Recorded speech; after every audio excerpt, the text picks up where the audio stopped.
अस्सलाम वालेकुम students. Lecture number 13 unit operation in food processing FDST 2102 में मेम्ब्रेन सेपरेशंस का आज हम लास्ट पोर्शन हम करेंगे। तो मेम्ब्रेन सेपरेशन सीरीज का ये दूसरा और आखिरी लेक्चर होगा। आज के लेक्चर में हम थोड़ी सी कुछ जो रिमेनिंग हमारी मेम्ब्रेन के बारे में बेसिक्स रह गई थी उनको कवर अप करेंगे और उसके बाद खास तौर पर मेम्ब्रेन सेपरेशंस की जो एप्लीकेशंस हैं हमारे पास फूड प्रोसेसिंग इंडस्ट्रीज में, उन एप्लीकेशंस को हम डिटेल से देखेंगे।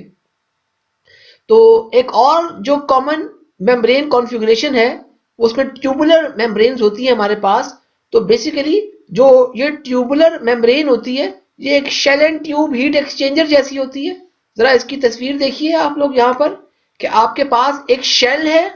और इस शेल के अंदर हमारे पास ये ट्यूब्स मौजूद हैं। आपके पास ये जो ट्यूब्स है ये सिरामिक की बनी हुई हैं। ये ट्यूब्स सेमी परमिएबल हैं, अल्ट्रा फिल्ट्रेशन हो रही है इन ट्यूब्स के अंदर। और आपके पास जो फीड स्ट्रीम है उसके अंदर कोई लिक्विड जैसे कि वाटर है, सस्पेंडेड सॉलिड्स हैं और हत्ता के माइक्रो ऑर्गेनिजम्स भी मौजूद हो सकते हैं। और ये स्ट्रीम्स इस तरीके से एक्सियली आपकी ट्यूब्स में से गुजरती है और उसके बाद ये क्योंकि सेमी परमिएबल मेम्ब्रेन्स हैं और इनमें से आपका जो परमिएट है वो जो आपके पास क्रॉस फ्लो शेल के जरिए होता हुआ आपका परमिएट अलग हो जाता है। उसके बाद जो आपके सस्पेंडेड सॉलिड्स होते हैं, माइक्रो ऑर्गेनिजम्स होते हैं, वो एज अ रिटेंटेट थोड़े बहुत वाटर के साथ वो रिमूव होते रहते हैं। तो हमारे पास ये खास तौर पर जो मेम्ब्रेन्स होती हैं ट्यूबुलर मेम्ब्रेन्स, ये रिजिड पोरस ट्यूब्स होती हैं और ख़ास तौर पर ये आम किसी ऐसे पॉलीमर या सिरामिक मटेरियल की बनी हुई होती हैं कि जिसमें से आप ये सेमी परमिएबिलिटी अचीव कर सकें। अच्छा, साथ में ये जो ट्यूब्स होंगी ये सारी की सारी पैरेलल ट्यूब्स होंगी और एक शेल जिसको आपको दिखाया कि जिसमें से आपका परमिएट निकल रहा है क्लीन होके, वो क्लियर लिक्विड निकल रहा था। ये जो ट्यूब्स हैं इन ये काफी बड़े डायमीटर्स की भी हो सकती हैं। मसलन इसका 10 से 25 मिलीमीटर तक का इनका डायमीटर हो सकता है और खास तौर पर इसकी जो फ्लो की डायरेक्शन है वो यही है कि आपका जो रिटेंटेट है, यानी कि रिटेंटेट से क्या मुराद, उसके अंदर जो सस्पेंडेड सॉलिड्स आपने रिमूव किए हैं, कोई माइक्रो ऑर्गेनिज्म हैं और थोड़ा बहुत जो वाटर उसको फ्लो करने के लिए वो सारे का सारा आपके ट्यूब्स में से फ्लो करता है। जबकि जो परमिएट है, जो आपका फिल्टर्ड लिक्विड है जो सेपरेट आउट किया है, वो आपके शेल साइड पर कलेक्ट होता है। अक्सर औकात ये जो फ्लो होता है इसको रिवर्स भी कर दिया जाता है। इसका क्या फायदा है? रिवर्स करने की वजह से हमारे पास खास तौर पर आपने क्लीनिंग करनी हो, जैसा कि मैंने आपको अपने लास्ट लेक्चर में भी बताया था कि पीरियोडिकली इनको चलाते हैं। आपके 2 घंटे 4 घंटे के लिए चलाया तो अब आपने जो सॉलिड्स अगर कोई बिल्डअप हो गई है मेम्ब्रेन की सर्फेसिस के ऊपर, क्लॉगिंग हो सकती है। उस क्लॉगिंग को रिमूव करने के लिए आप रिवर्स फ्लो चला देते हैं, जिसकी वजह से फ्लो की डायरेक्शन चेंज हो जाने की वजह से हमें फायदा ये होता है कि वो अगर कोई उसके ऊपर सॉलिड केक बन गया है, कोई उसके ऊपर सॉलिड की कोई लेयर बन गई है, कोई इसके ऊपर सॉलिड पार्टिकल्स जो हैं वो जमा हो गए हैं, उन सॉलिड पार्टिकल्स को हम इसको रिमूव कर लें और आप अपनी मेम्ब्रेन को दोबारा से उसको एक्टिव कर लें और उसकी एफिशिएंसी को दोबारा से इम्प्रूव कर लें। इस वजह से हमारे पास जो क्लीनिंग है वो बड़ी अच्छी हो जाती है। जो ट्यूबुलर कॉन्फ़िगरेशंस होती हैं इनका एक जो बड़ा एडवांटेज है वो ये कि इसके अंदर एक अच्छी टेंजेंशियल जो वेलोसिटी होती है वो मेंटेन करना बहुत आसान होता है। यानी कि आपने देखा कि जो रिटेंटेट है वो तो ट्यूब साइड पर है, लेकिन जो परमिएट था वो इसके अंदर आपके पास जो क्रॉस फ्लो करता हुआ शेल में से निकल रहा है, जिसकी वजह से हमारे पास एक टेंजेंशियल जो वेलोसिटी है उसको मेंटेन किया जाता है। तो इस वजह से ये बड़ा इसका फायदा ये होता है, खास तौर पर ये हाईली कंसंट्रेटेड कोई फ्लूइड्स हैं या ऐसे फ्लूइड्स जिनके अंदर सॉलिड्स की मिकदार बहुत ज्यादा होती है, ऐसे फ्लूइड्स के अंदर हमें इनको इस्तेमाल करना इस किस्म की कॉन्फ़िगरेशन के अंदर, ट्यूबुलर मेम्ब्रेन कॉन्फ़िगरेशन के अंदर बहुत अच्छा, बहुत आसान हो जाता है, क्योंकि एक अच्छी टेंजेंशियल जो वेलोसिटी होती है, ये जो बिल्डअप ऑफ रिमूव सॉलिड्स है उसको स्लो डाउन कर लेती है।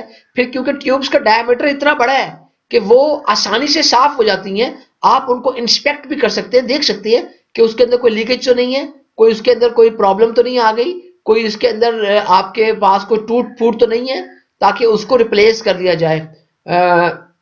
लेकिन इनके जो खास तौर पर जो सरफेस टू वॉल्यूम रेशियो होता है ट्यूबुलर मेम्ब्रेन्स का, वो इतना ज्यादा नहीं होता। इसकी क्या मतलब है? इसका मतलब यह है कि आपके पास अगर आप जितना सरफेस एरिया की मदद से आप जितना इसको चीज को क्लीन अप कर सकें, वो इतना ज्यादा नहीं है। यानी कि हमारे पास क्योंकि ट्यूब्स का डाया बहुत ज्यादा है, तो ट्यूब्स के डाया बहुत ज्यादा होने की वजह से आप जो है काफी ज्यादा जो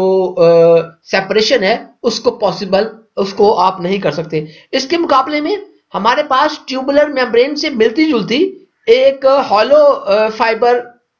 कॉन्फ़िगरेशन होती है। बेसिकली ये ट्यूबुलर मेम्ब्रेन्स जैसी ही है, लेकिन क्योंकि जो हॉलो फाइबर कॉन्फ़िगरेशन है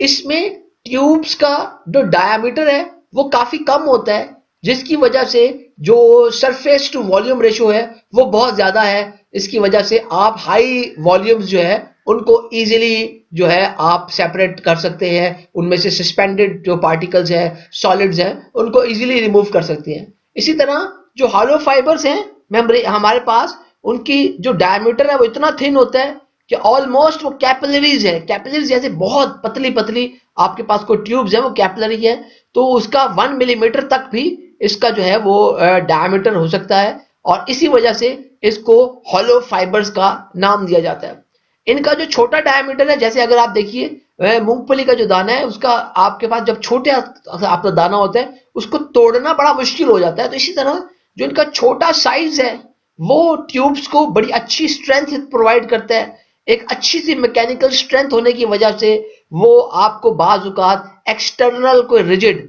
यानी कि कोई और बैरूनी तरफ कोई और सपोर्ट देने की इनको जरूरत नहीं होती।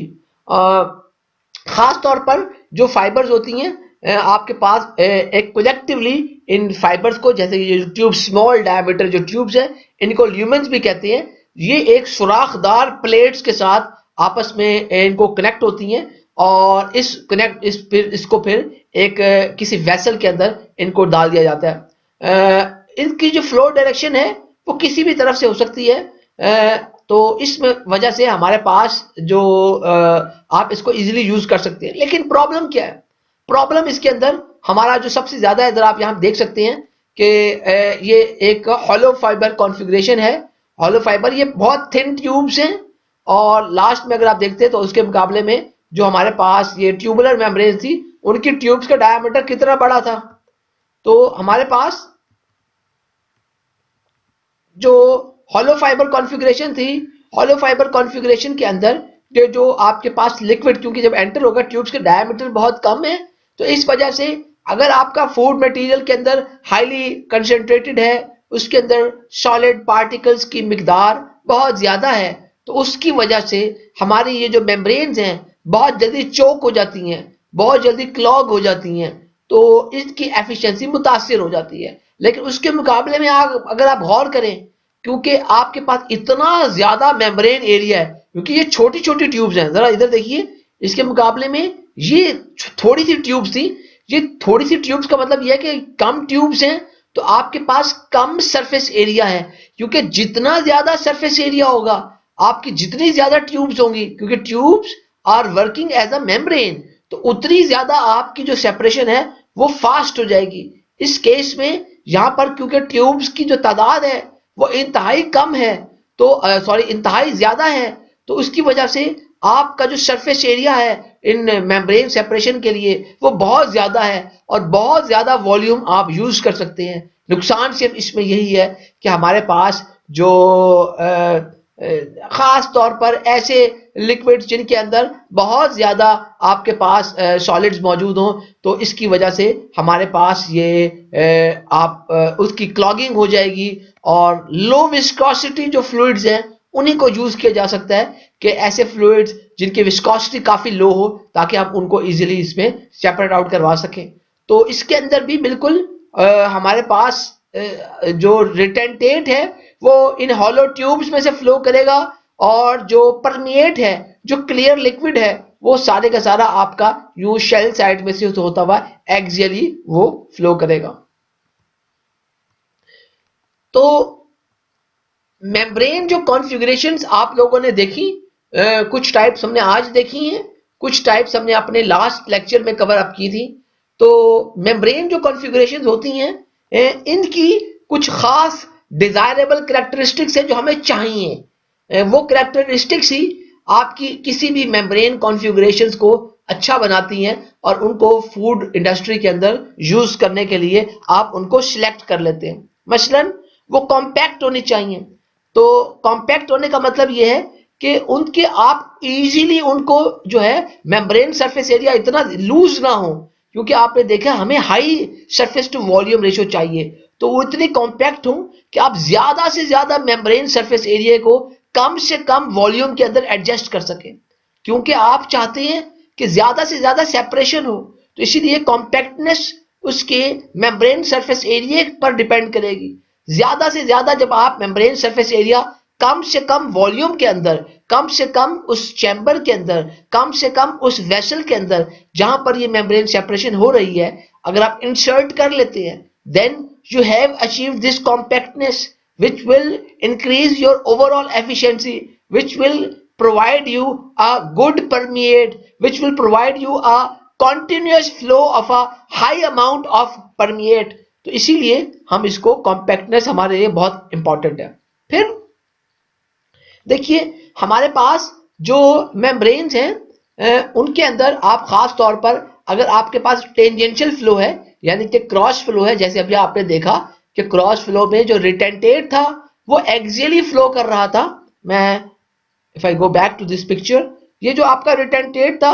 एक्सियली फ्लो कर रहा था, जो आपका परमिएट था वो इस तरीके से टेंजेंशियली एक क्रॉस फ्लो के होते हुए वो आपके पास जो था उसके साथ में यहाँ पर जो परमिएट आपके पास परमिएट था वो शेल साइड से निकल रहा था। तो इस तरह की कॉन्फ़िगरेशंस के लिए हमारे पास खास तौर पर हम ये चाहते हैं कि आपके पास लेस फ्रिक्शन हो, और खास तौर पर जो हमारे पास एक दफा दोबारा देखिए कि आपके पास ये जो क्रॉस फ्लो बन रहा है कि ये आपके पास एक्सियल डायरेक्शन के अंदर हमारे पास ये जो रिटेंटेट फ्लो कर रहा है, इस रिटेंटेट को फ्लो करने में कम से कम इसको फ्रिक्शन चाहिए होगी, कम से कम इसकी एनर्जी लगे, और जो प्रेशर ड्रॉप हो वो कम से कम हो, ताकि ये ना हो कि ये जो आपका रिटेंटेट फ्लो कर रहा है वो कहीं यहां पर क्लॉग कर ले, रुक जाए, क्योंकि ये retentate is rich in your solids. उस रिटेंटेट के अंदर बहुत ज्यादा सॉलिड्स मौजूद हैं, तो ये कहीं आपके इस एरिया को क्लॉग ना कर दे। इसको फ्रिक्शन फ्री फ्लो होना चाहिए, प्रेशर ड्रॉप कम से कम होना चाहिए, यानी कि अगर प्रेशर ड्रॉप ज्यादा बढ़ जाए तो ये रिटेंटेट फ्लो करना रुक जाएगा, जो कि हमारे इस प्रोसेस को नाकाम बना सकता है। इसलिए इसके अंदर ये चीज भी जरूरी है। फिर हमारे पास कोई डेड रीजन्स नहीं होने चाहिए। डेड रीजन से क्या मुराद है कि ये ना हो कि आपकी ये जो ट्यूब्स जा रही हैं फ्लो इस तरह का हो कि ये एरिया खाली रह जाए और फिर उसके ऊपर बाकी एरिया में आपका फ्लो कर रहा हो। तो डेड रीजन्स हमें नहीं होने चाहिए, क्योंकि आपके पास एक यूनिफॉर्म वेलोसिटी होनी चाहिए। डेड रीजन की वजह से पॉसिबल है कि वहां पर किसी माइक्रो ऑर्गेनिजम्स का बिल्डअप होना शुरू हो जाए, क्योंकि फूड मटेरियल है, डिग्रेड हो सकते हैं। तो उसके लिए आपको खास किस्म की सफाई दरकार है, पैरामीटर्स मेंटेन होने चाहिए। एक यूनिफॉर्म कॉन्टिन्यूस वेलोसिटी ही हमें इसके अंदर अच्छी सी जो फ्लो है वो आपका जो प्रोडक्ट के लिए वो आपको दे सकेगी। अच्छा, फिर हमारे पास जैसे ऑलरेडी मैंने आपको ये डायग्राम में भी दिखाया कि जो हॉलो फाइबर कॉन्फ़िगरेशंस होती हैं, डायमीटर बहुत स्लो होता है। तो डायमीटर स्लो होने की वजह से, स्मॉल होने की वजह से आपके पास बड़ा चांस है कि इस स्मॉल डायमीटर हॉलो फाइबर्स में या ल्यूमेंस में या ट्यूब्स में हमारे पास ये सॉलिड पार्टिकल्स जम जाएं और आपकी जो थोड़ी ही देर बाद या वक्त गुजरने के साथ साथ ये ट्यूब्स क्लॉग कर लें। तो हमें एक टर्बुलेंस चाहिए। टर्बुलेंस क्या होती है कि आपका फ्लो रिटेंटेट का इतना ज्यादा हो कि वो टर्बुलेंस एक एडीज बन रही हो, टर्बुलेंस बन रही हो, ताकि आपके पास वो जो सॉलिड्स हैं वो लेयर्स बनने ही ना दे और वो इजीली रिमूव होता रहे। तो आपको अगर रिटेंटेड साइड पर कोई अच्छी टर्बुलेंस मिल जाए तो जिसकी वजह से वो जो सॉलिड्स हैं वो रुकेंगे नहीं बल्कि कंटिन्यूअसली फ्लो करते रहेंगे वो रिटेंटेड साइड पर, और इससे फाउलिंग नहीं होगी। फाउलिंग क्या होती है? जो उसके अंदर जंग लग जाती है, जो उसके अंदर सॉलिड पार्टिकल्स की क्लॉगिंग हो जाती है, वो सारी चीजें रुक जाएंगी और वो कम से कम होनी चाहिए। अगर वो ज्यादा हो तो आपकी फूड मटेरियल के अंदर कंटेमिनेशन हो सकती है। फूड मटेरियल के अंदर ऐसी कंटेमिनेशन हो सकती है जो कि ना सिर्फ हैजर्डस हो बल्कि वो आपके जो प्रोडक्ट की कॉस्ट है उस पर भी आपको असरअंदाज होगी कि आपका प्रोडक्ट वापस आ जाएगा मार्केट से, तो आपकी नाम भी खराब होगा और साथ साथ उस प्रोडक्ट की वजह से आपको बड़ा फाइनेंशियल जो है वो लॉस भी हो सकता है। हमारे पास जो मेम्ब्रेन ऐसी कॉन्फ़िगरेशन हो कि जिसको आसानी से क्लीन किया जा सके, उसको आसानी से साफ किया जा सके, उसकी आसानी से मुरम्मत की जा सके, उसकी आसानी से इंस्पेक्शन की जा सके। अगर आपकी उसके अंदर मुरम्मत वगैरह आसान होगी तो आप उसको एफिशिएंटली उसके अंदर अगर कोई प्रॉब्लम्स आ रहे हैं तो आप उनको टाइमली जो है रिपेयर कर लेंगे, उनको टाइमली जो है वो करेक्ट कर लेंगे ताकि जो आपका ओवरऑल ऑपरेशन है वो स्मूथ रहे। फिर मेम्ब्रेन जो आपका पर यूनिट एरिया है यानी कि वो इसकी इतना महंगा नहीं होना चाहिए, क्योंकि जो मेम्ब्रेन्स हैं इनके ऊपर मेंटेनेंस कॉस्ट ज्यादा होती है। तो आपकी अगर ये बहुत महंगी होगी तो हो सकता है कि ये प्रोसेस फिजिबल ही ना रहे। हम मेम्ब्रेन सेपरेशन को जब यूज कर रहे हैं तो उसके अंदर आपको कॉस्ट का भी आपको ख्याल रखना पड़ेगा कि जब आप प्रोसेस में इसको यूज करने लगे हैं तो यूज करते हुए इसकी प्राइस जो है वो पर यूनिट जो मेम्ब्रेन एरिया है उस हिसाब से कम हो ताकि इसको आसानी से एफिशिएंटली यूज किया जा सके। तो यहां तक तो हमने बेसिक्स देखी जो कि हमें मेम्ब्रेन सेपरेशंस के लिए, हमें मेम्ब्रेन प्रोसेसेस के लिए हमें वो बेसिक्स चाहिए, और ताकि आपको थोड़ा सा आइडिया हो सके कि मेम्ब्रेन जो सेपरेशंस है वो मेम्ब्रेन्स हैं क्या, उनकी क्या आप मुख्तलिफ किस्म की सूरतें हो सकती हैं, किस किस्म के मुख्तलिफ किस्म के तरीक़ेकार हैं जिसकी मदद से इन मेम्ब्रेन्स को हम फूड इंडस्ट्री में यूज कर सकते हैं। अब हम डायरेक्टली एप्लीकेशंस की बात करेंगे कि ये जो मेम्ब्रेन सेपरेशंस हैं फूड प्रोसेस इंडस्ट्री में कहां इस्तेमाल हो रही हैं। Very important topic, you must know them कि इनकी क्या एप्लीकेशंस हैं, क्या लिमिटेशंस हैं, कहां कहां इनको इस्तेमाल किया जा सकता है। तो हमारे पास देखिए जो माइक्रो फिल्ट्रेशन या एमएफ है, बेसिकली इसके एक ये सॉलिड लिक्विड सेपरेशन ही प्रोसेस है, और आप खास तौर पर ये डेड एंड फिल्ट्रेशन या सेंट्रीफ्यूगेशन जो फ्यूजेशन है उसके मुकाबले में इसको बहुत ज्यादा जो है वो आपको प्रेफर किया जाता है। डेड एंड फिल्ट्रेशन क्या है? देखिए, डेड एंड फिल्ट्रेशन ऐसी फिल्ट्रेशन है कि जिसके अंदर आपके पास जब फिल्ट्रेशन हो रही होती है तो आपका जो मूव कर रहा होता है वो लिक्विड वर्टिकली इस तरीके से मूव कर रहा होता है कि आपके पास एक फिल्टर पेपर है और उसके ऊपर से आपको लिक्विड फ्लो कर रहे हैं, तो उस लिक्विड को आपको हाई प्रेशर के ऊपर फ्लो कराना पड़ता है ताकि वो मेम्ब्रेन में से इजीली पास हो सके। नुकसान क्या होता है डेड एंड फिल्ट्रेशन का? नुकसान इसका ये होता है कि वक्त गुजरने के साथ साथ बहुत तेजी से आपकी इस मेम्ब्रेन के ऊपर, इस फिल्टर के ऊपर सॉलिड्स जमना शुरू हो जाते हैं, जिसकी वजह से वो सॉलिड्स की केक बन जाती है और थोड़ी देर बाद ही वो फिल्टर आपका काम करने से जवाब दे जाता है। मिसाल लें, घर में आपके पास पत्ती है, उसकी छाननी, चाय की जो छाननी है पत्ती छानने के लिए, तो आप उसके ऊपर जो चाय है वो जो छाननी पर उंडेलते हैं उसको वर्टिकली आप उंडेलते हैं, नीचे कप पड़ा होता है। तो आपने अगर 10-12 कप चाय बनाए हैं तो आप देखेंगे कि वो जो चाय की पत्ती है वो छाननी के अंदर थोड़ी ही देर में भर जाएगी और उसके बाद आपका वो जो चाय है वो अब फ्लो करना रुक जाएगी। और वो जब चाय फ्लो नहीं करेगी वो, तो इससे आपका प्रोसेस रुक जाएगा। तो इस किस्म की फिल्ट्रेशन को हम डेड एंड फिल्ट्रेशन कहते हैं। नहीं डिजायरेबल, इंडस्ट्रियल पर्पसेस के लिए ये फिल्ट्रेशन नाकाम है, ये आपके ऑपरेशन को स्लो कर देगी, ये प्रोडक्ट की तैयारी के अंदर ये आपके पास एक इंटरप्शन पैदा कर देगी। तो इस वजह से हमारे पास डेड एंड फिल्ट्रेशन के बजाय हम क्रॉस फ्लो फिल्ट्रेशन है, टेंजेंशियल फिल्ट्रेशन है, इसको यूज करते हैं। तो जो माइक्रो फिल्ट्रेशन है बेसिकली ये डेड एंड फिल्ट्रेशन के मुकाबले में ही इसको यूज किया जाता है कि डेड एंड फिल्ट्रेशन हमें ना करनी पड़े। कुछ जो टिपिकल माइक्रो फिल्ट्रेशन की एप्लीकेशंस हैं वो ये कि जो माइक्रो फिल्ट्रेशन है खास तौर पर क्लैरिफाई करने के लिए ऐसे हमारे फूड फ्लूइड्स जिनके अंदर कोई क्लाउडीनेस हो तो उसको क्लैरिफाई करने के लिए, साफ करने के लिए आप इस्तेमाल करते हैं। मसलन आप लोगों ने घरों में सिरका देखा होगा तो आप देखते हैं कि सिरके के अंदर थोड़ा थोड़ा से बाद कोई जाला जम सकता है, तो वो सिरका खराब नहीं है, बस उसके अंदर में क्लाउडीनेस आ गई है। तो अगर आप वो बॉटल शेक अप कर लें तो शेक करने से आपके पास वो क्लाउडीनेस खत्म हो जाती है।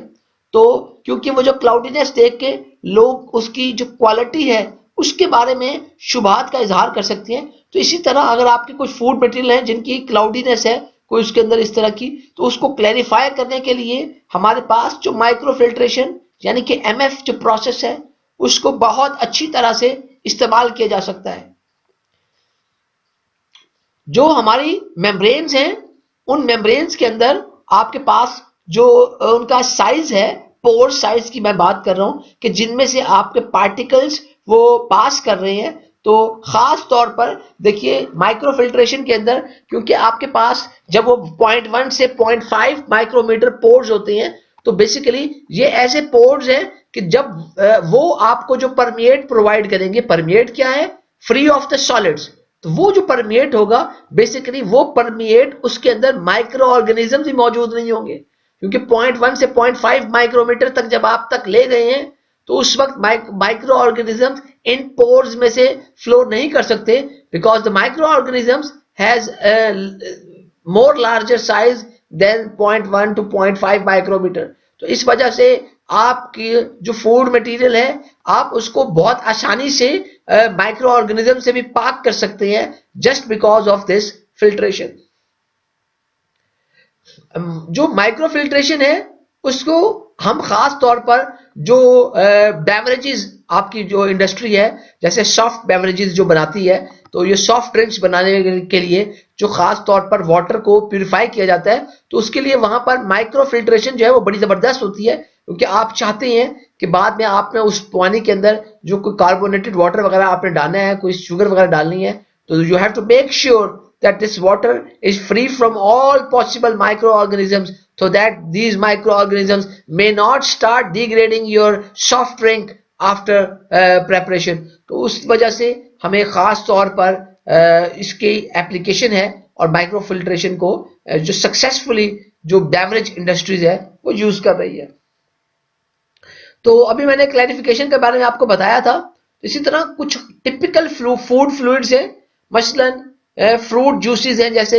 वाइन है, विनेगर है या कुछ शुगर सिरप्स हैं। तो इन शुगर सिरप्स के अंदर क्लाउडीनेस हो सकती है या किसी और वजह से इनको अगर आप क्लैरिफाई करना चाहते हैं, इनको साफ सुथरा करना चाहते हैं, बिल्कुल क्लियर करना चाहते हैं तो आपको, ताकि क्योंकि जो दिखता है वो बिकता है, हमारे पास अगर अच्छा होगा वो देखने में फूड फ्लूइड क्लियर होगा तो उसको आप फौरी तौर पर ले लेंगे। उसके अंदर आपको ऐसे अगर जर्रात नजर आ रहे हैं, कोई सॉलिड नजर आ रहे हैं, आपको कोई उसके अंदर लम्प्स बने हुए नजर आ रहे हैं, कोई क्लाउडीनेस नजर आ रही है, you will not purchase it, you will think about that fluid that this is some kind of contaminated fluid which may affect your health very adversely, तो आप उसको अवॉइड करेंगे। तो इस चीज से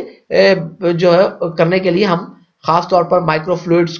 फूड फ्लूइड्स को हम एमएफ प्रोसेस के जरिए जो है उनको क्लैरिफाई वगैरह कर लेते हैं। एक और जो बड़ा इंपॉर्टेंट काम है वो ये कि एमएफ को बाज़ औक़ात प्री ट्रीटमेंट के लिए भी यूज किया जाता है। मसलन क्या कि आपने बेसिकली उस जो ऑपरेशन आप करना चाहते हैं वो ऑपरेशन आप रिवर्स ऑस्मोसिस या कोई अल्ट्रा फिल्ट्रेशन ऑपरेशन लगाना चाहते हैं, लेकिन अभी क्योंकि उसके अंदर बहुत ज्यादा सॉलिड्स वगैरह मौजूद है तो आप पहले एमएफ लगा लेते हैं, पहले उस फ्लूइड की माइक्रो फिल्ट्रेशन कर लेते हैं ताकि एक ह्यूज अमाउंट ऑफ जो आपके पास खास तौर पर जो सॉलिड्स हैं वो ऑलरेडी रिमूव हो जाए, ताकि आपके रिवर्स ऑस्मोसिस और अल्ट्रा फिल्ट्रेशन के प्रोसेस को कंप्लीट करने में ज्यादा एफर्ट ना लगे, वो एफिशिएंट हो और आप जो इस तरह वो जो रिवर्स ऑस्मोसिस या अल्ट्रा फिल्ट्रेशन वाली जो मेम्ब्रेन्स होंगी उनकी फाउलिंग को कम कर लेंगे और आप उसको लंबे अरसे के लिए without any maintenance, without any cleaning उसको बहुत आसानी से यूज कर लेंगे। खास तौर पर जो हमारी एमएफ प्रोसेस है वो आपके किसी ऐसे फूड लिक्विड में से जिसमें फैट पार्टिकल्स हों या ऑयल ड्रॉपलेट्स हों, उसकी जो फिल्ट्रेशन है उसके अंदर करने के अंदर भी बड़े ये फायदेमंद है, बड़े ये मुफीद है। जो हमारी माइक्रो जो मेम्ब्रेन्स होती हैं ये हाइड्रोफोबिक पॉलीमर्स की बनी हुई होती है। तो हाइड्रोफोबिक पॉलीमर्स का मतलब क्या है? ऐसे मेम्ब्रेन्स जो कि वाटर को रिपेल करती हैं। तो आपके पास जब ये आपको, क्योंकि ये वाटर को रिपेल करती हैं तो उसकी वजह से हमारे पास खास तौर पर इनकी वजह से, जैसे इसकी एक बड़ी कॉमन मेम्ब्रेन है, हम यूज करते हैं पोलीविनाइलिडीन फ्लोराइड की बनी हुई एक हमारे पास एक हाइड्रोफोबिक पॉलीमर की मेम्ब्रेन है जो कि वाटर को रिपेल करती है, जिसकी वजह से हम ऑयल ड्रॉपलेट्स और जो आपके पास जो फैट पार्टिकल्स हैं अगर वो हमारे पास उस लिक्विड के अंदर, उनको बहुत आसानी के साथ रिमूव कर सकते हैं। चीज मैन्युफैक्चरिंग में, फिश प्रोसेसिंग में आप बहुत ज्यादा अमाउंट जो है वो सॉल्ट सोल्यूशन यूज करते हैं। तो इन सॉल्ट सोल्यूशंस को, यानी कि सॉल्ट इन वाटर या high amount of highly concentrated water with salt is called brine solution. तो ये आपके पास जो ब्राइन्स हैं तो जिनको हम यूज करते हैं, तो इन ब्राइन्स के अंदर आपके पास चीज मेकिंग में या फिश प्रोसेसिंग में, तो इन ब्राइन्स में बहुत बड़ी मिकदार में जो सस्पेंडेड सॉलिड्स और फैट्स मौजूद होते हैं। तो खास तौर पर क्या किया जाता है कि इन फैट्स की अब आपने, क्योंकि इन ब्राइन्स को आप कॉन्टिन्यूसली रिसाइकल करते हैं, तो रिसाइकलिंग के लिए तो आप या आपने उसको वेस्ट में डिस्पोज करना है, तो वेस्ट के लिए आपने उसको उन जो आपकी रिक्वायर्ड गवर्नमेंट की तरफ से कोई रेगुलेशंस हैं या आपको रिक्वायर्ड आपकी जो वेस्ट है वो एक खास मिकदार में से ज्यादा वो एक्सेस ना करे उसके अंदर, तो आप उसको इस तरीके से जो है आप माइक्रो फिल्ट्रेशन कर लेते हैं ताकि आपका जो ब्राइन सॉल्यूशंस हैं उनको भी आप साफ कर सकें। जैसे मैंने अभी थोड़ी देर पहले ये आपको बात बताई कि जो फूड इंडस्ट्री है उसका जो वेस्ट होता है वो बहुत ज्यादा हाईली कंटेमिनेटेड वेस्ट होता है, और आपका वो जो वेस्ट है वो आप ऐसे ही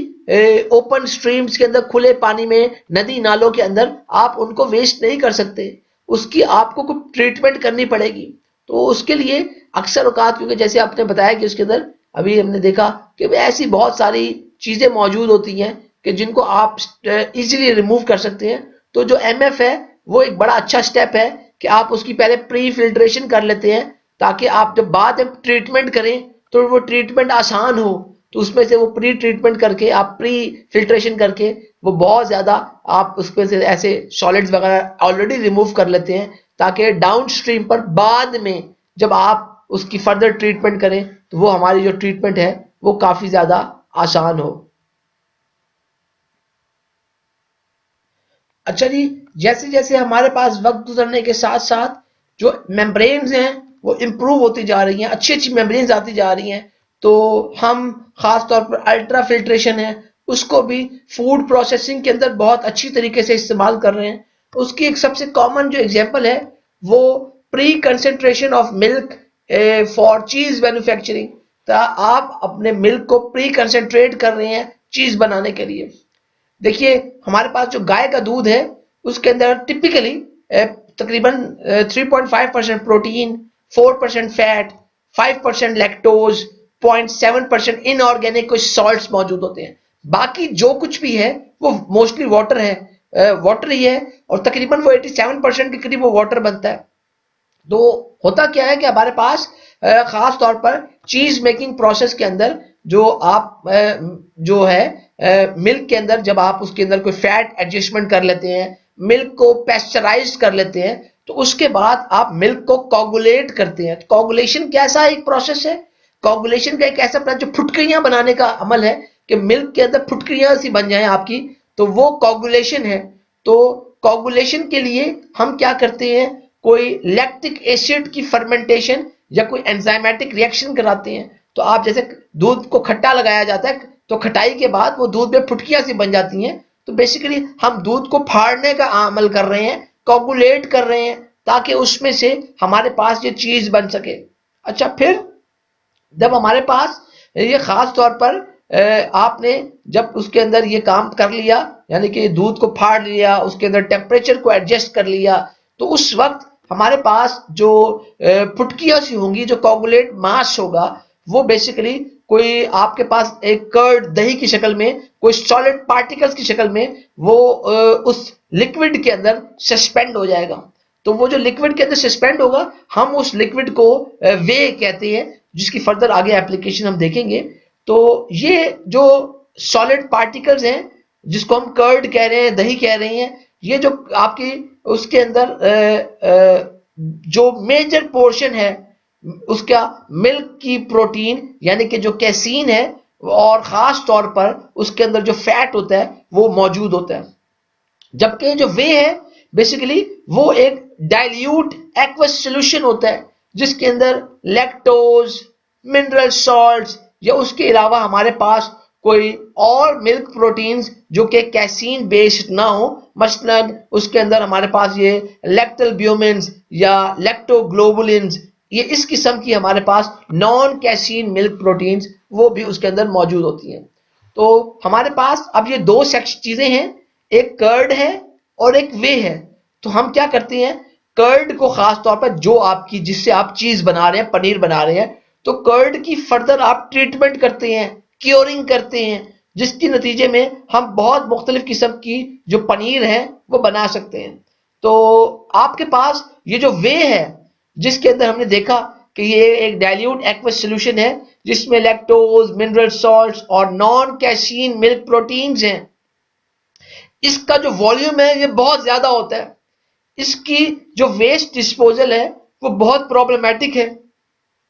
क्योंकि नॉर्मली अगर आपके पास 100 लीटर मिल्क है तो 90 लीटर आपको वे मिलेगा, एक वेस्ट प्रोडक्ट है। क्योंकि उसके अंदर आपके जो वेस्ट प्रोडक्ट है, इसके अंदर ये ऐसे बायोलॉजिकल डिग्रेडेबल मटेरियल मौजूद हैं, जिसकी वजह से इसकी जो बायोलॉजिकल ऑक्सीजन डिमांड है, बायोलॉजिकल ऑक्सीजन डिमांड का क्या मतलब है कि आपने अगर माइक्रो ऑर्गेनिजम्स की मदद से इस के अंदर मौजूद चीजों को डिग्रेड करवाना हो, उनको खत्म करवाना हो, तो आपको बहुत ज्यादा ऑक्सीजन चाहिए होगी। तो जब होता यह है कि अगर कोई ऐसी चीज, ऐसा फूड मटेरियल जिसके अंदर आपके कोई ऐसी वेस्ट जो आपकी वाटर स्ट्रीम के अंदर ऐड अप हो जाए और उसकी हाई बीओडी हो, तो उसकी वजह से क्या होगा कि वो पानी के अंदर जो डिजॉल्व ऑक्सीजन मौजूद होती है वो खत्म हो जाएगी, यूज अप हो जाएगी वो इस माइक्रो ऑर्गेनिजम्स की, और वो आपका पानी गंदा हो जाएगा। इसीलिए आपको जो ये बदबूदार किस्म की जो नदी नालों की जो बदबू जो आपको नजर आती है,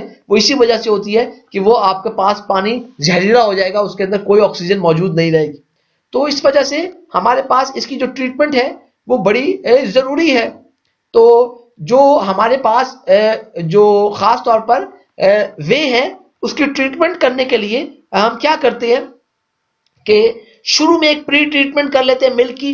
तो मिल्क की जो प्री ट्रीटमेंट करते हैं, तो उसकी वजह से हम मिल्क में मौजूद जो प्रोटीन्स हैं और जो फैट ग्लोब्यूल्स हैं उनको आप सेपरेट आउट कर लेते हैं फ्रॉम द वाटर। तो आपको प्रोटीन चाहिए, आपको फैट ग्लोब्यूल्स जो आपके मिल्क में मौजूद हैं वो आपके मिल्क के अंदर मौजूद लिक्विड से अलग हो जाएंगे। अच्छा, इसी तरह जो आपको परमिएट मिलेगा, तो अल्ट्रा फिल्ट्रेशन कर रहे हैं, तो ये प्री ट्रीटमेंट एप्लीकेशन है मिल्क की चीज बनाने के लिए। तो आपने उसके लिए क्या किया कि जो आपके पास मिल्क में से आप फैट ग्लोब्यूल्स और प्रोटीन्स आपने सेपरेट कर लिए, तो बाकी मिल्क के जो और अज्जा थे जैसे इनऑर्गेनिक सॉल्ट्स, जो लैक्टोज वगैरह, और वो फिर क्या होगा कि वो आपके वाटर के साथ जो है वो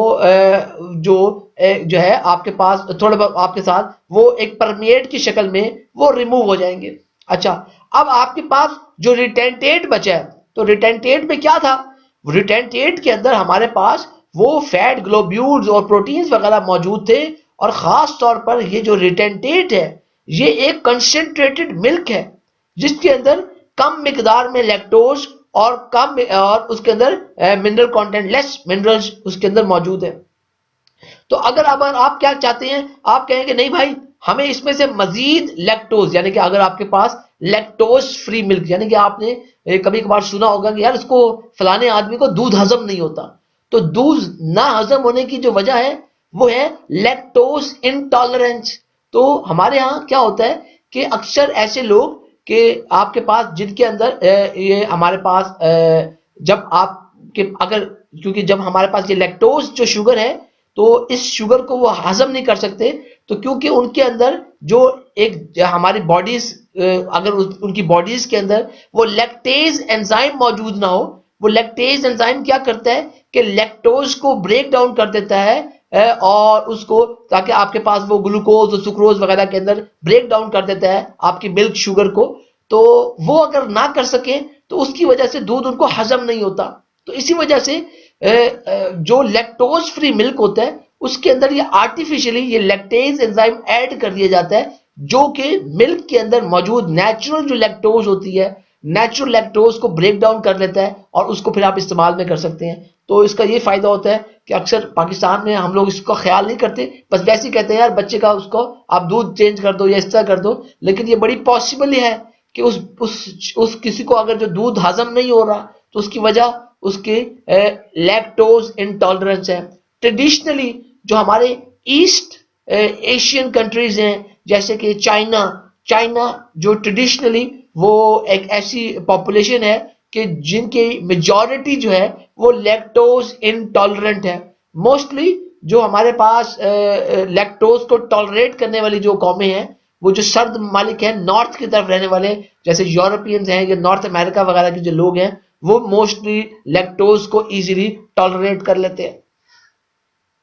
अच्छा जी, तो अब अगर आपको जैसे बताया कि अगर आप चाहते हैं कि लैक्टोज और मिनरल कंटेंट को अगर हम मजीद डिक्रीज कर दें, और इसके लिए क्या किया जाता है कि वो जो आपका रिटेंटेट है जिसमें अब फैट ग्लोब्यूल्स प्रोटीन्स वगैरह मौजूद थे, उस रिटेंटेट को हम वाटर से डाइल्यूट कर लेते हैं और वाटर से डाइल्यूट करने के बाद एक दफा दोबारा उसकी अल्ट्रा फिल्ट्रेशन करते हैं, जिसके नतीजे में मजीद उसमें से लैक्टोज और मिनरल जो है वो सेपरेट आउट हो जाती है, लेकिन आप उसमें से जो फैट और प्रोटीन है उसको लूज नहीं करते, क्योंकि ये फैट और प्रोटीन आपने बाद में चीज मैन्युफैक्चरिंग में इस्तेमाल करना है। तो ये इस किस्म की जो हम फिल्ट्रेशन करते हैं, खासतौर पे अल्ट्रा फिल्ट्रेशन, ऐसी फिल्ट्रेशन एक से ज्यादा दफा फिल्ट्रेशन की है ताकि आप रिक्वायर्ड अमाउंट में कोई स्पेशल प्रोडक्ट बना सकें, उसको हम डाया फिल्ट्रेशन कहते हैं। तो अब आप ये देखिए कि ये जो प्री ट्रीटमेंट हमने की है, this pre treatment of milk using ultra filtration, इसकी नतीजे में हमें बहुत फायदा ये हुआ है कि अब आपका जो वे है,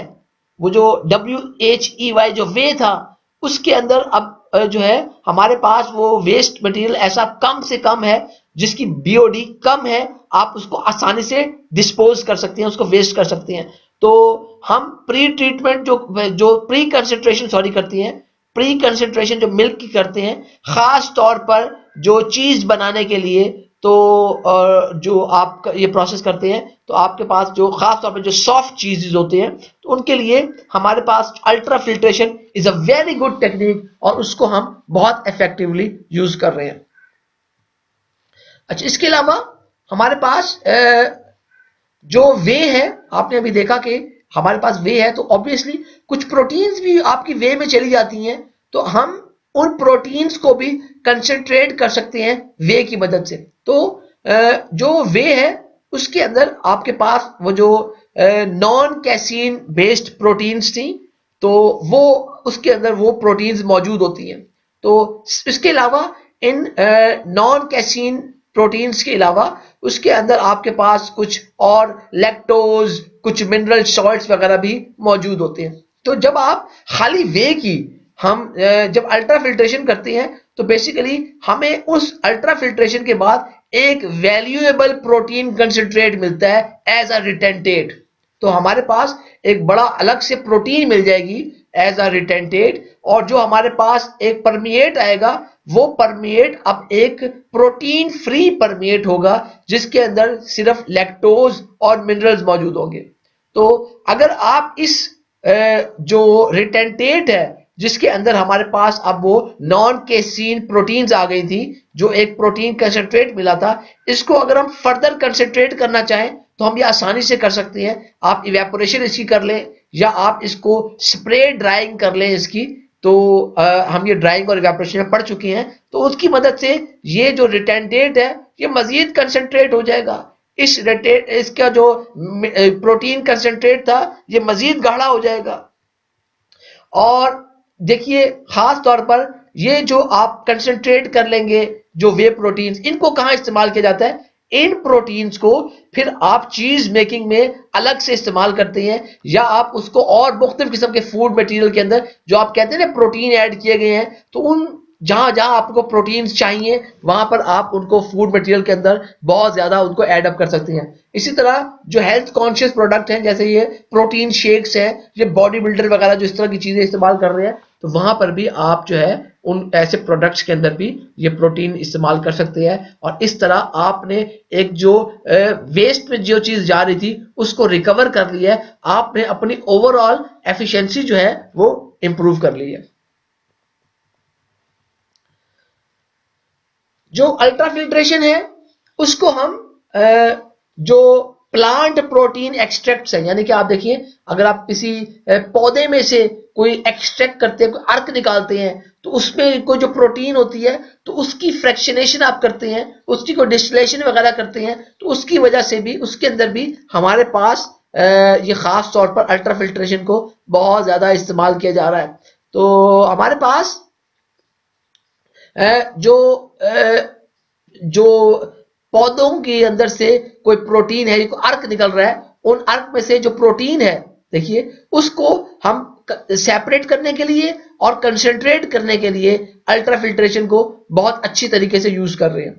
तो खास तौर पर जो सोयाबीन है उसके अंदर आप देखिए सोयाबीन के अंदर जो प्रोटीन है ये खास तौर पे एनिमल फीड के लिए बहुत इस्तेमाल होती है। तो जो पिग फीड है आपको बहुत दुनिया के अंदर ये खाई जाती है, तो वहां पर ये सोयाबीन जो है उसको बहुत ज्यादा इस्तेमाल किया जाता है। तो like United states is one of the largest soybean producing countries, तो वहां पर वो फिर जो ऐसे मुल्कों में अपनी फीड वगैरह भिजवाती है, तो वहां पर अल्ट्रा फिल्ट्रेशन का जो प्रोसेस है तो वो आपको जो ऐसी सोयाबीन बेस्ड प्रोटीन जो है उसको आइसोलेट करने के लिए, सेपरेट आउट करने के लिए बहुत यूजफुल है। तो इसके लिए क्या किया जाता है कि जो सोयाबीन का जो आटा होता है आप उनको क्रश वगैरह करने के लिए आप उसको सबसे पहले उनको डीफैट करते हैं, उसके अंदर से फैट वगैरह को रिमूव करते हैं, और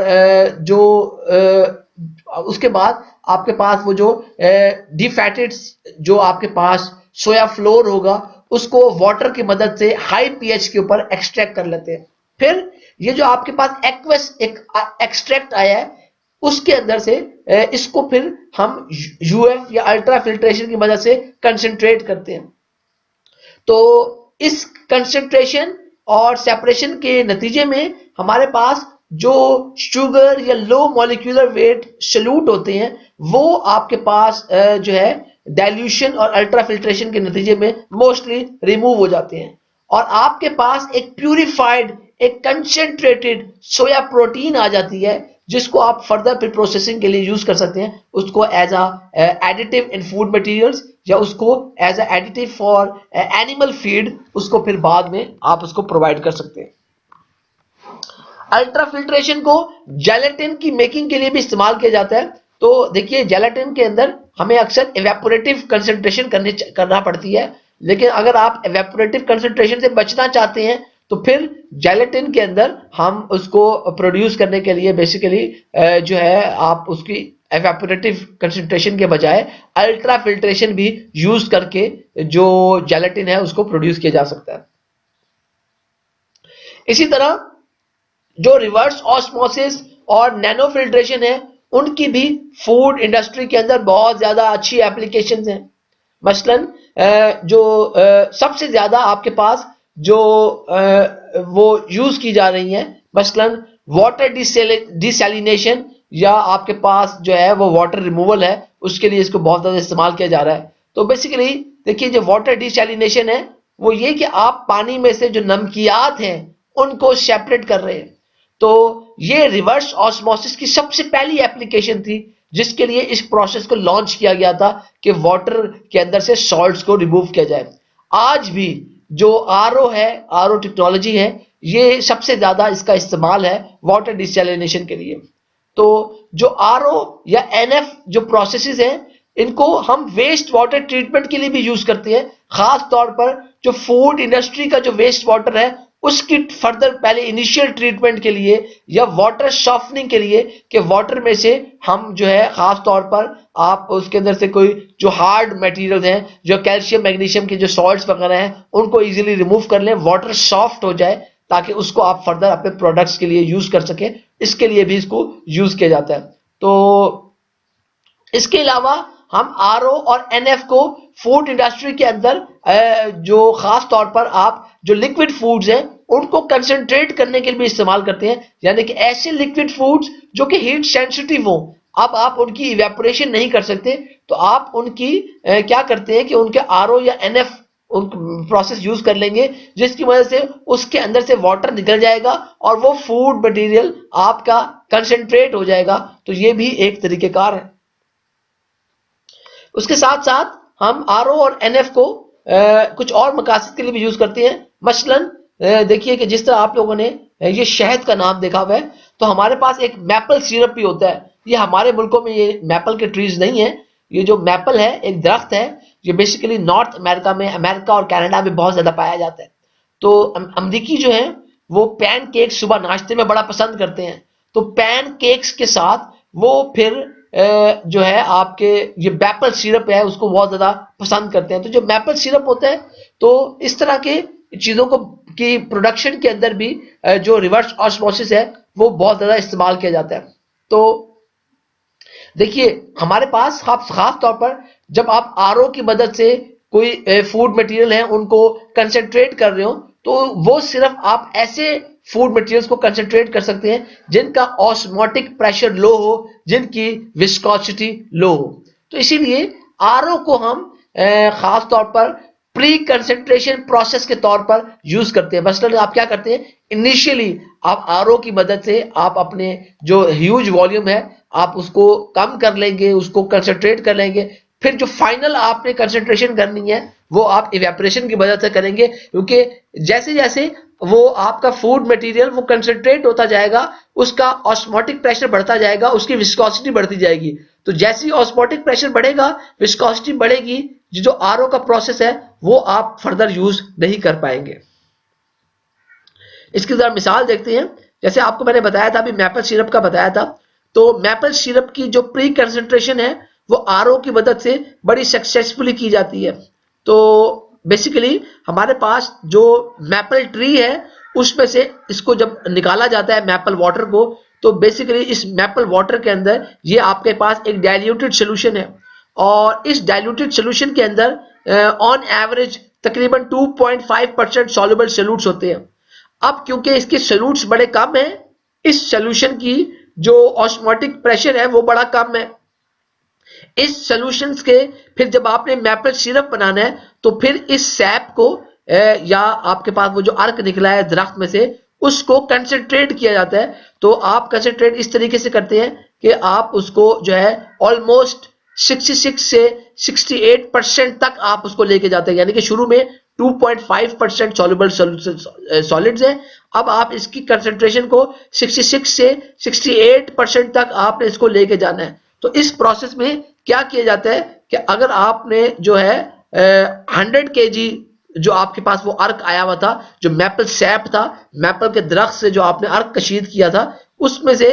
ऑलमोस्ट 96 kg जो वाटर है उसको रिमूव किया जाता है, और तभी आपके पास वो जो मैपल सिरप है वो 66 से 68% तक उसकी कंसंट्रेशन हो जाती है। तो नॉर्मली क्या करते हैं, क्योंकि देखिए आपने ये 96 kg बहुत ज्यादा पानी है, तो इसको रिमूव करने के लिए इनिशियली 75 से 80% जो वाटर है उसको हम रिवर्स ऑस्मोसिस के मेथड से यूज कर लेते हैं। यानी कि अब आपके पास वो जो मैपल सैप आया, सैप क्या है, वो जो दरख्त में से वो जो अर्क निकला है जिसके अंदर से वो 2.5% सॉलिड्स मौजूद थे, इस सैप को अब क्योंकि इसका ऑस्मोटिक प्रेशर कम है, इसकी विस्कोसिटी कम है, इसको आरओ के मेथड के जरिए इसकी जो हमने खास तौर पर इसको अब कंसंट्रेट किया इस तरीके से कि majority of the water will be removed easily. फिर उसके बाद जब आपने इसको फर्दर इसको जब करना है तो फिर इस प्रोडक्ट को हम मैपल सिरप बनाने के लिए अब तकरीबन आपने 20 से 25% तक पानी रिमूव करना है और इसको रिमूव करने के लिए हम इसकी फर्दर इवेपोरेशन कर देते हैं। तो फायदा क्या होता है इसका? फायदा ये होता है कि आपने देखे इवेपोरेशन के अंदर आपने कोई फ्यूल बर्न करना पड़ेगा, आपको एनर्जी चाहिए, तो आपने अपनी एनर्जी की कंजप्शन को कम कर लिया है। तो एनर्जी की कंजप्शन को कम करने की वजह से आपके अखराजात कम हो जाएंगे, आपकी कैपिटल कॉस्ट वगैरह कम हो जाएगी। फिर देखिए जो मैपल सैप होता है, जो मैपल ट्री में से जो अर्क निकलता है, उसके अंदर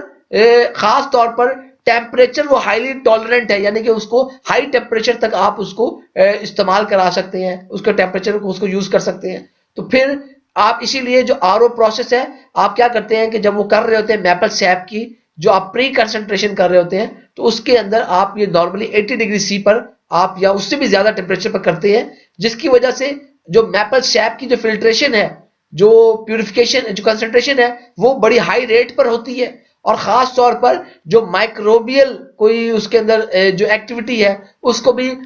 मिनिमाइज किया जा सकता है कि इस हाई टेम्परेचर पर जो माइक्रोब्स मौजूद हो सकते थे वो खत्म हो जाएंगे उसमें से, और आप उसको बहुत आसानी के साथ अपना जो प्रोडक्ट है मैपल सिरप उसको बना सकते हैं। इसी तरह जिस तरह आपने मैपल सैप बनाया है, तो हम जो एक बिर्च सैप एक ट्री है उसका इसी तरह का उसका भी हम जो सैप है उसकी कंसंट्रेशन भी हम रिवर्स ऑस्मोसिस के मेथड से कर सकते हैं। उसके अलावा खास तौर पर देखिए ये कुछ जिस तरह हमारे पास जड़ी बूटियां हैं या चाय वगैरह होती हैं, तो उन चाय वगैरह उनकी भी हम जो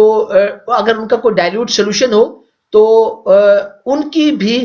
जो एरोमाज हैं, जो खुशबुएं वगैरह हैं, उनको हम कंसंट्रेट कर सकते हैं। तो इसके लिए खास तौर पर अगर आपके पास देखिए कि जो आरओ है, क्योंकि ये हाई टेम्परेचर पर भी इसको यूज इसको जो आरओ का जो सबसे बड़ा फायदा क्या हुआ है कि उसके आपको कोई हीट ट्रीटमेंट नहीं चाहिए। तो अगर आपके पास कोई डाइल्यूट सोल्यूशन हो, कोई आपके पास ऐसे कोई जड़ी बूटियों का अर्क हो, कोई ऐसे चाय की पत्तियों में से कोई अर्क निकाला गया हो, तो उन अर्कों को हम आसानी के साथ रिवर्स ऑस्मोसिस के जरिए कंसंट्रेट कर सकते हैं। क्योंकि पॉसिबल है कि अगर आप हीट ट्रीटमेंट करेंगे, तो आप याद कीजिए इवेपोरेशन में हमने देखा था कि हीट ट्रीटमेंट की वजह से वो एरोमा लॉस हो जाता था। तो आप एरोमा लॉस नहीं करेंगे, क्योंकि चाय की तो खुशबू ही सब कुछ है।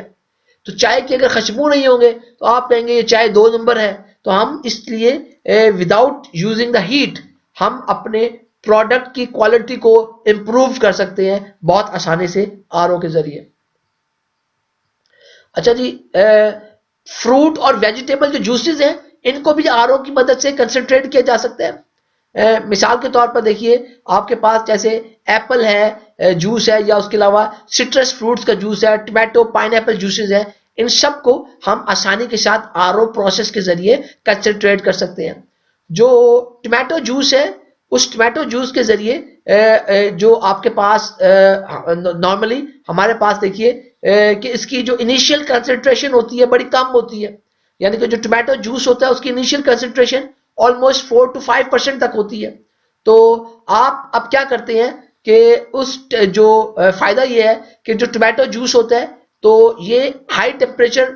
पर भी आप इसको प्रोसेस कर सकते हैं। तो आप नॉर्मली क्या करते हैं 60 डिग्री सी पर आरओ प्रोसेस पे टमाटो जूस को यूज करते हैं, जिसकी वजह से आप हाईली कंसंट्रेटेड टमाटो जूस है उसको आप जो है वो बना सकते हैं। तो शुरू में क्या किया जाता है, सबसे पहले हम कोई सस्पेंडेड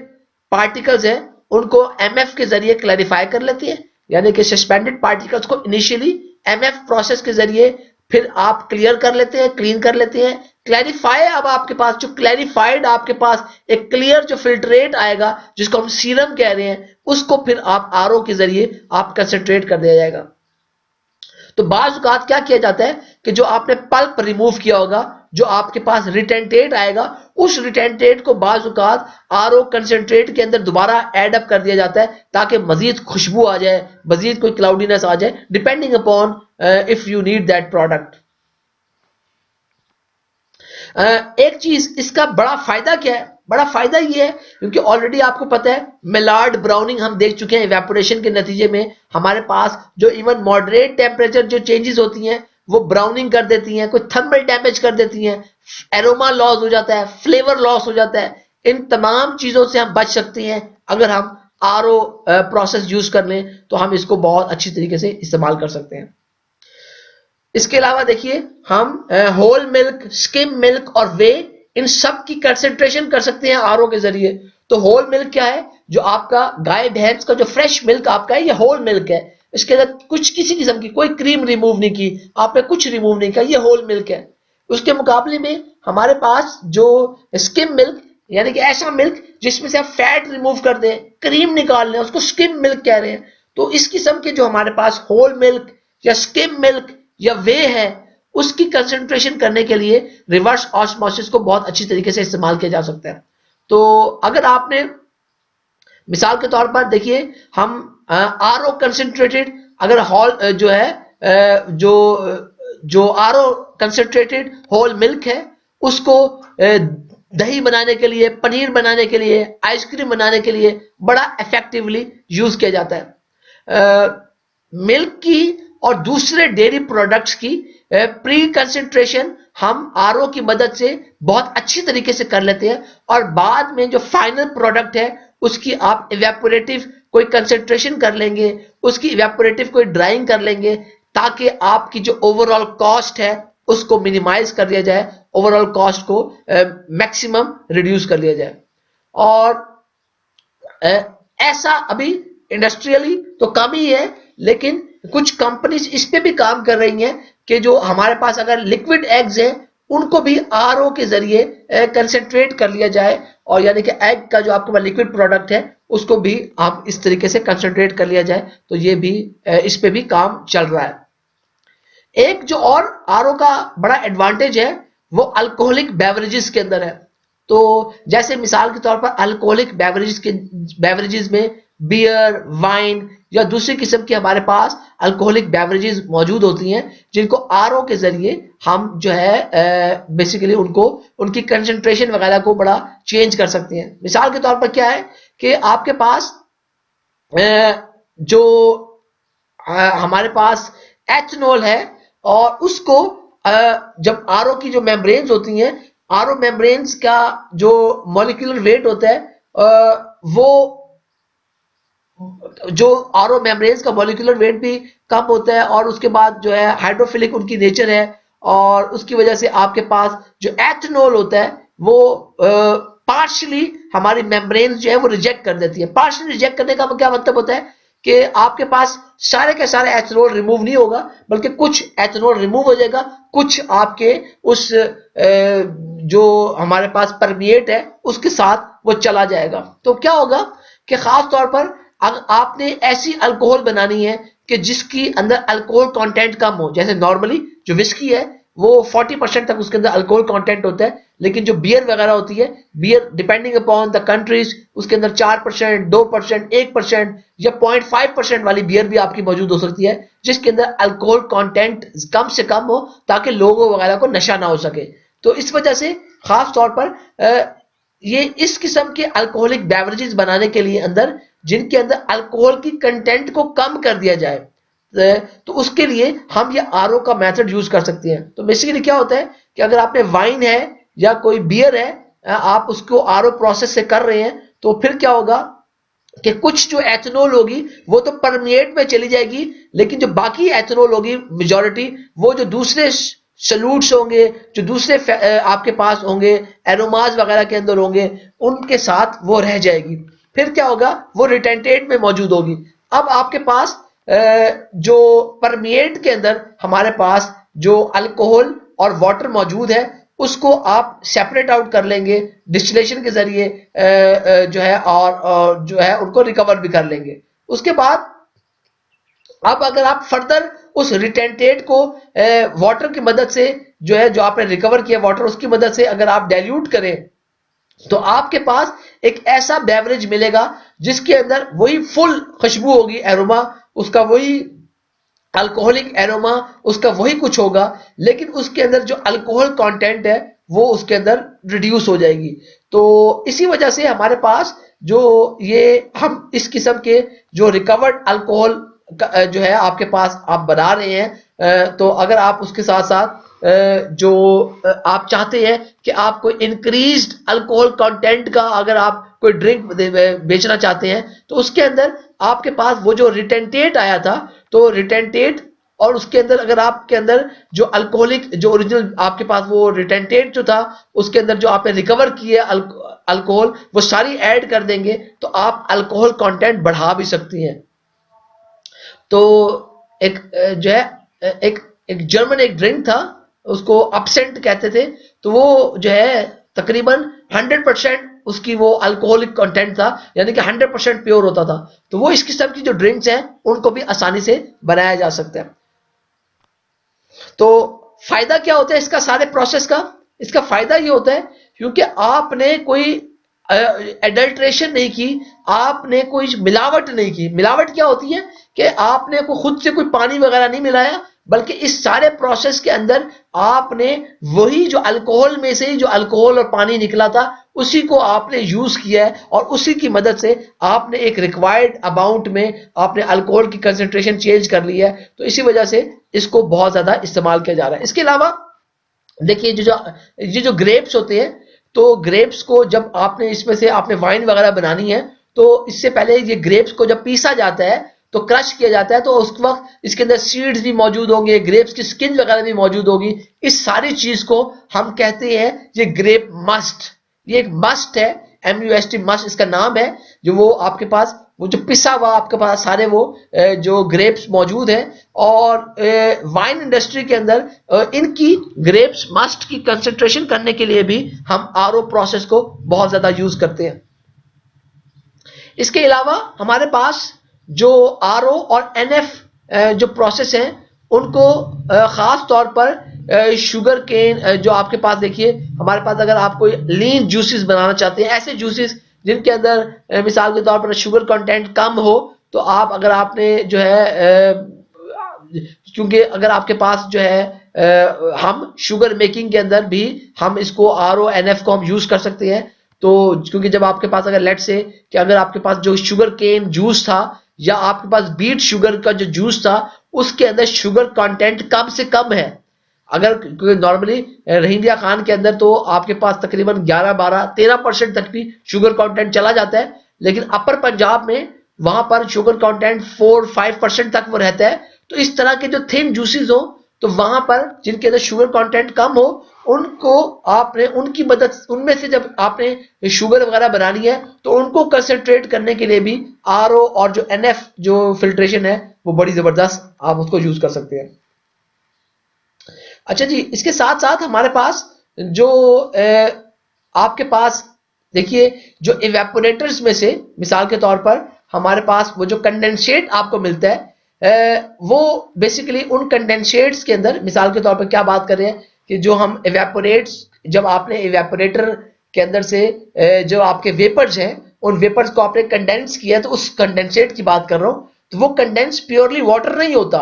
बल्कि उसके अंदर हमारे पास different amount of organic matter भी मौजूद होता है, और इसीलिए इन कंडेंसेट्स की ट्रीटमेंट भी RO और NF के जरिए हम जब करते हैं तो उसकी मदद से हमें जो है इंपॉर्टेंट अमाउंट ऑफ जो है आपके पास हाई क्वालिटी वाटर आपके पास आ जाता है। और फायदा ये होता है कि आपको जो वेस्ट डिस्पोजल है उसके अखराजात में कमी आ जाती है। तो इस वजह से इस तरह के काम को कंडेंसेट पॉलिशिंग भी कहते हैं, और ये जो कंडेंसेट पॉलिशिंग है इसको भी RO और NF की मदद से बहुत आसानी से किया जा रहा है। इसके साथ साथ हमारे पास जो है रिमूवल ऑफ सॉल्वेंट्स है एक बड़ा अच्छा तरीकाकार जो हम इसको यूज कर रहे हैं। तो बेसिकली क्या है कि आपके पास खास तौर पर ये देखिए कि जब ऑयल सीड्स हैं, ये एक डिटेल टॉपिक है। ऑयल सीड्स के अंदर हम इंशाल्लाह अगर आप जो है food process engineering next semester में अगर आप पढ़ेंगे तो उसके अंदर ये टॉपिक आएगा। तो उसके अंदर हमारे पास ये जो एडिबल ऑयल सीड्स है, जैसे कि आपके पास ये कैनोला ऑयल आप हासिल कर रहे हैं, उसके अलावा आपके पास सनफ्लावर ऑयल है, डिफरेंट किस्म के आपके पास ये एडिबल ऑयल सीड्स जो होते हैं, तो उनके अंदर हमारे पास आप उन सीड्स के अंदर आप सॉल्वेंट्स ऐड करते हैं और उन सॉल्वेंट्स की मदद से आप ऑयल को रिमूव करते हैं। तो हमारे पास ये जो ऑर्गेनिक सॉल्वेंट्स आप रिमूव करते हैं, तो ये इन ऑर्गेनिक सॉल्वेंट्स को हम जो मिसेला है बेसिकली आपके पास उसका एक जो मिसेला होती है, ये हम जब आपके पास ऑर्गेनिक सॉल्वेंट्स की मदद से वो जब उसके पास आपके पास वो ऑयल और जो उसके अंदर सॉल्वेंट मौजूद है उसको हम मिसेला कहते हैं। तो इस मिसेला में से, इसका टर्म है मिसेला, इस मिसेला में से हम बेसिकली जो ऑर्गेनिक सॉल्वेंट्स को जब रिमूव करते हैं तो इसका जो तरीकेकार उसके लिए भी हम रिवर्स ऑस्मोसिस को यूज कर रहे होते हैं। तो फायदा इसका क्या होता है? इसका फायदा यह है कि हमारे पास खास तौर पर जो डीसॉल्वेंटाइजिंग जो टेक्निक थी, यानी कि आपने जब अगर इवेपोरेशन के जरिए सॉल्वेंट को ऑयल में से रिमूव करना है तो वो बड़ा खतरा है उसके अंदर, क्योंकि सॉल्वेंट ऑर्गेनिक सॉल्वेंट है, इसके अंदर आग लगने का खतरा है और उसके अलावा आपकी एनर्जी का भी खर्चा है। तो इन चीजों को बचने के लिए हम आरओ के जरिए भी इनको अगर आप सेपरेट आउट कर लें तो हमारे पास अखराजात को बड़े हद तक कंट्रोल किया जा सकता है। इसके अलावा हमारे पास जो वे है, वे में से जब आपने उसकी डीएसिडिफिकेशन करनी है, उसमें से मिनरल्स को रिमूव करना है, तो एनएफ को हम बहुत अच्छी तरीके से यूज कर सकते हैं। उसके अलावा जो एनएफ है उसको हम वाटर सॉफ्टनिंग के अंदर भी यूज कर सकते हैं और वाटर सॉफ्टनिंग के नतीजे में हमारे पास क्या होगा कि आप चाहते हैं कि जो आपके जो बाइवेलेंट आयंस है, मिसाल के तौर पर देखिए जो कैल्शियम और मैग्नीशियम है, तो कैल्शियम आयन होते हैं कैल्शियम Ca+2, मैग्नीशियम Mg+2, तो इसीलिए इनको कहा है बाइवेलेंट आयंस। तो आपके पास ये जो बाइवेलेंट आयंस हैं, तो इनको आप जब चाहते हैं कि भाई ये बाइवेलेंट आयंस जो है ये रिमूव हो जाए, तो प्रेफरेबली रिमूव हो जाए, तो हमारे पास एक इनसे फ्री जो आपके पास एक हार्डनेस फ्री परमिएट आपको मिलेगा, इसकी मदद से आपने ये वाटर सॉफ्टनिंग भी कर ली है। कुछ मखसूस डिफरेंसेस हैं हमारे नैनो फिल्ट्रेशन और रिवर्स ऑस्मोसिस में, जरा हम उनको देख लेते हैं कि उनके अंदर वो क्या जो है डिफरेंसेस हो सकते हैं। देखिए जो नैनो फिल्ट्रेशन और रिवर्स ऑस्मोसिस है, बेसिकली उसका आपके पास सबसे ज्यादा जो डिफरेंस है वो मोनोवेलेंट एनायंस और कैनायंस जो कैटायंस है। मिसाल के तौर पे आपके पास जो इनकी जो हमारे पास रिजेक्शन है वो सबसे बड़ा डिफरेंस है। मसलन जो हमारे पास मोनोवेलेंट आयंस होते हैं, आरओ मेम्ब्रेन्स जो है वो खास तौर पर जो उनकी जो रिजेक्शन है वो बहुत अच्छी तरीके से करती है। तो उसके मुकाबले में जो एनएफ मेम्ब्रेन्स हैं वो बहुत इसको जो है पार्शियली सिर्फ रिमूव करती हैं। इसी तरह हमारे पास देखिए खास तौर पर इसके अलावा वो डिपेंड करता है कि जो है ट्रांस मेम्ब्रेन प्रेशर डिफरेंस क्या था, मेम्ब्रेन की टाइप वगैरह क्या थी। तो इसी वजह से हम जो एनएफ होता है इसको कभी कभार हम लीकी आरओ भी कहते हैं, क्योंकि जो एनएफ है वो कंप्लीटली मोनोवेलेंट जो है आपके पास सिंगल चार्ज जो आयंस हैं, उन सिंगल वैलेंसी वाले जो आयंस हैं उनको कंप्लीटली रिमूव नहीं करती, जबकि जो आरओ है वो कंप्लीटली रिमूव कर लेती है। अच्छा, जो पॉलीवेलेंट आयंस हैं यानी कि जो मल्टीवेलेंस जो आयंस हैं, ये बेसिकली एनएफ की मदद से बहुत आसानी से आप रिजेक्ट कर सकते हैं और आपके पास जो है बाद का जो नॉन चार्ज मॉलिक्यूल्स होते हैं, ऐसे मॉलिक्यूल्स जिन पे कोई चार्ज ना हो, तो उनके लिए नॉर्मली 100 से 300 डाल्टन तक जब उनका मॉलिक्यूलर वेट हो, उनको एनएफ की मदद से बहुत इजीली हम उनको सेपरेट कर सकते हैं। अच्छा, अब क्या है कि हमारे पास जो आरओ मेम्ब्रेन्स से, क्योंकि ये जो एनएफ मेम्ब्रेन्स कम डेंस होती है, लेस डेंस होती हैं, तो इसीलिए जो परमिएट फ्लक्स होता है उसको हम बेसिकली वो लोअर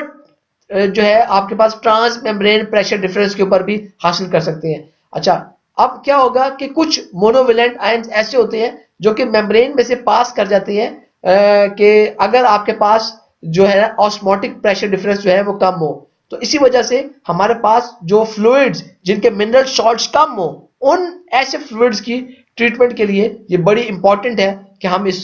चीजों को हमें पता हो कि आपके पास यहाँ पर नैनो फिल्ट्रेशन यूजफुल होगी या रिवर्स ऑस्मोसिस यूजफुल होगी, ताकि आप प्रॉपर ही सेपरेशन प्रोसेस यूज करें और ये सेपरेशन आप अचीव कर सकें। एक और जो इंपॉर्टेंट एप्लीकेशन है वो ईडी यानी कि इलेक्ट्रोडायलिसिस जो है फूड प्रोसेसिंग के अंदर, उसको भी यूज किया जाता है। तो बेसिकली जो आयंस हैं उनको हम ईडी मेम्ब्रेन्स के जरिए जो है सेपरेट आउट कर लेते हैं डिपेंडिंग अपॉन देयर चार्ज। तो सबसे पहले क्या होता है कि आपके पास जो है हम ऐसे फ्लूइड्स जिनको पंप किया जा सके, यानी कि आप एक पंप की मदद से उनको आप इजीली जो है उनको पंप कर रहे हैं और उनको एक जगह ट्रांसफर कर रहे हैं, एक जगह से दूसरी जगह मूव करा रहे हैं। तो ऐसे फ्लूइड्स के अंदर जो ईडी है, जो इलेक्ट्रोडायलिसिस है, उसको बहुत अच्छी तरीके से आयंस के ट्रांसफर के लिए यूज किया जा सकता है। सबसे पहली जो इलेक्ट्रोडायलिसिस की एप्लीकेशन थी वो ब्रैकिश वाटर की डिसैलिनेशन थी। यानी कि जैसे आपने देखा है कि रहीमिया खान का जो पानी है जेरे जमीन अक्सर इलाकों में वो बड़ा गदला, बड़ा नमकीन, बड़ा ऐसा पानी है, brackish, highly salt content, mineral content बहुत ज्यादा हाई है। अगर आप यूनिवर्सिटी में भी देखें तो यूनिवर्सिटी के कुछ वॉशरूम में जहां पर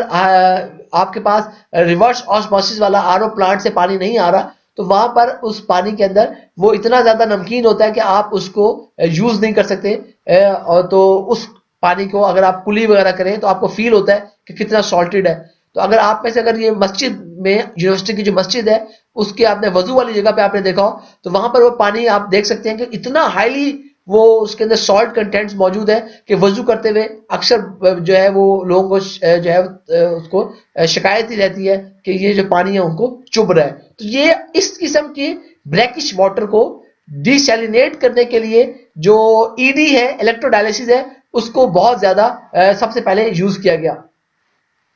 अच्छा, उसके अलावा हम ईडी को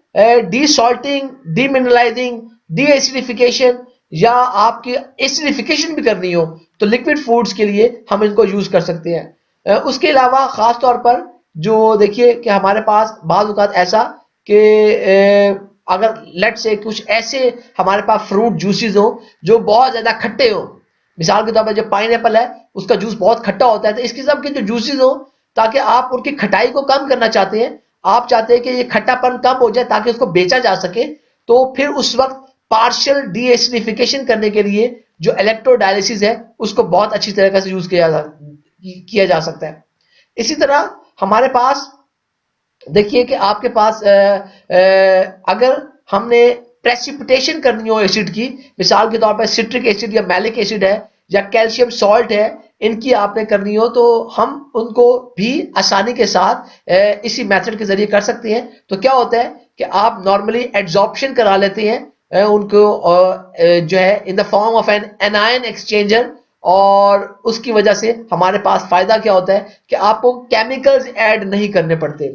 तो जो मिनरल कंटेंट वे में या वे प्रोडक्ट्स में बहुत ज्यादा हाई होता है तो उसको भी अक्सर हमारे पास खास तौर पर देखिए कि अगर आपने जो है बच्चों के लिए फीड के लिए वो यूज करना है तो वो बच्चों को नमकियात इतने ज्यादा नहीं चाहिए, तो इसीलिए हमारे पास डीमिनरलाइजिंग करनी हो आपने वे प्रोडक्ट्स की तो आप बहुत अच्छी तरीके से ईडी या इलेक्ट्रोडायलिसिस को यूज कर सकते हैं। So this was our lecture number 13, unit operation in food processing FDST 2102. This was the part 2 of membrane separations. बड़ा इंपॉर्टेंट टॉपिक था आज के लिए कि हमने मेम्ब्रेन सेपरेशन की डिटेल में एप्लीकेशंस देखी हैं कि फूड इंडस्ट्री में किस तरीके से उनको अप्लाई किया जा सकता है। So please watch this video. The lecture notes are already available on your LMS and ocw.kfueit.edu.pk. Please watch this video. Please go through these lecture notes so that when you join for our live session, you are well prepared and you can always ask their questions. उसके अलावा अगर आपके मजीद कोई सवालात हो आप लोग मुझे व्हाट्सएप पे या मुझे ईमेल के जरिए भी मुझसे रब्ता कर सकते हैं ताकि इसके हवाले से हम इसको कर सकें। इंशाल्लाह अब आपसे मुलाकात होगी लाइव सेशन में। अल्लाह हाफिज जी।